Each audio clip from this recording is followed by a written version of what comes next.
Rev up your engines!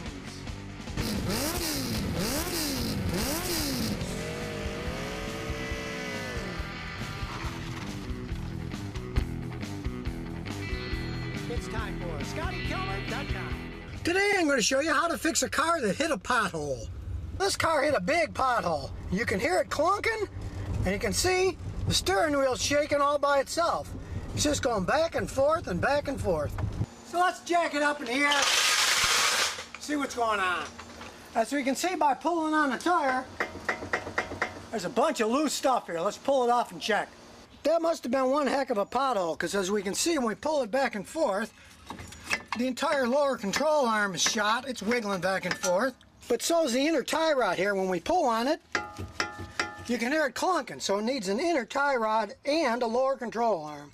Well, I already have a video on how to replace a lower control arm, so today I'm going to show you how to replace an inner tie rod, because I haven't made one of those yet. Now this is a new inner tie rod. What happens is the joint inside here wears and then it clunks when it goes back and forth, so we got to replace this.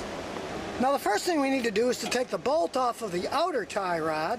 We'll unbolt that. I'm going to use this tie rod removal tool to take the outer tie rod off because we're going to use it over. We don't want to break it.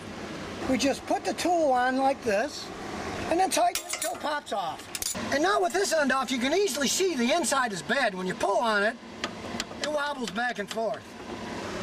Then you loosen the clamps on the boot, pull that off. And now comes the hard part. You need the special tie rod removing tool to fit over the tie rod to get it off.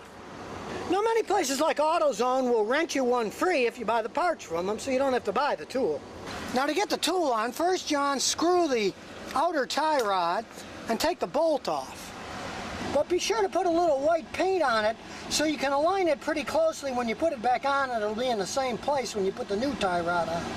Then you slide the tool on, put on the cheater bar and pull. And off it comes. And here it is. Then you just get the new tie rod and you screw it in by hand, and then finish the job by putting the tool back on and making it nice and tight so it won't come off.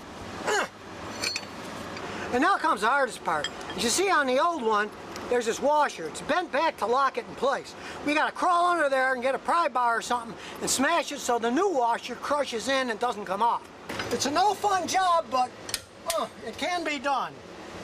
Then you slip the boot on and put the clamps on. Then this is where the paint comes in handy. You line this up on the other one and paint a line to know where to put the nut to see where the end goes on correctly. You just line this up here, and that's as long as it goes, and paint it here. Then you know how far to put the nut on. You just keep turning until it touches the paint, then you know that's the length to screw the outer tie rod into. It just then screws on until it touches here, then you know it's the right length. Then it just goes back into the hole here, and you bolt it on. But I'm not going to do that right now because I have to change the lower control arm, and I already have a video on that, so I'm not going to show that here. So the next time you hit a giant pothole and things start shaking on your car, why not fix it yourself? And remember, if your car has any problems, just visit the Scotty Kilmer channel. Before it's too late.